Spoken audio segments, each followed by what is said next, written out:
Hi, Zizi. Yeah, and for snow lovers, the star of the show is going to be the snow because, I mean, you're thinking about tomorrow, and for anybody who doesn't have to be on the roads, is just excited to be able to play in the snow. There'll be plenty of ammunition for snowball fights and snow angels. But, of course, the emphasis is on the travel impacts. And, by the way, quick shout out to all of the crews that are working on a holiday weekend to make sure the roads and the systems are safe. We appreciate your service.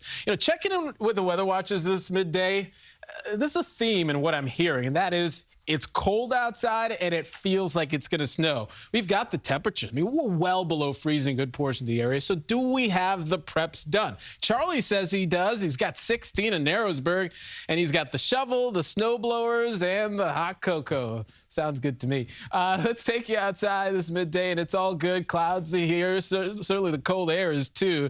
So now we're watching and waiting. In a few hours, we'll get that snow in here. So it's been a cold morning, still cold at the moment. Day planner will show numbers still. They're not getting out of the 20s. Of course, the wind makes it feel colder. We'll keep the precipitation chances minimal through about after 4 or 5 o'clock. Remember, that's when the warning, I should say, goes into effect. And then this evening, it's just going to be a mess. Look at the Futurecast. I think through about 4 or 5, we'll start to see a couple of flakes start to pick up, mainly city west. And then this evening, I can't emphasize it enough, if at all possible, you want to stay off the roads. Certainly let the crews do their thing.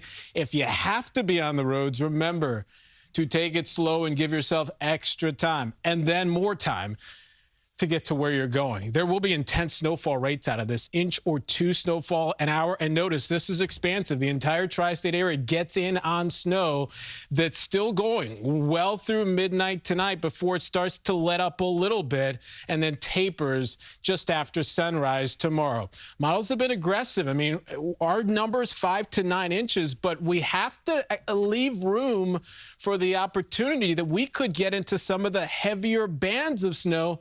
And if this model's right, we could be talking about 1 foot, and that's in the city. So it's not off the table.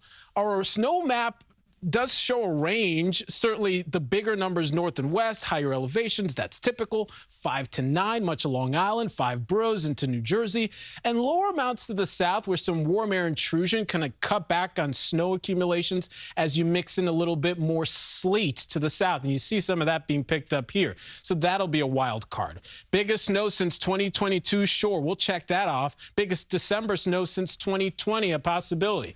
It's going to be slick through tomorrow morning, but remember, temperatures struggle to get above freezing all day, and then we'll be watching a system that brings rain Sunday night into Monday, colder air after that. Remember, a lot of moving parts with the storm. Our team's got you covered throughout the afternoon. We'll provide cut-ins, and of course, we'll be guiding you through the storm every step of the way as well. Aziza? And we love to have our viewers involved. So as the snow begins to fall in your area, we want to see it. Send us your photos and videos by scanning the QR code on your screen, and you might see your content on TV.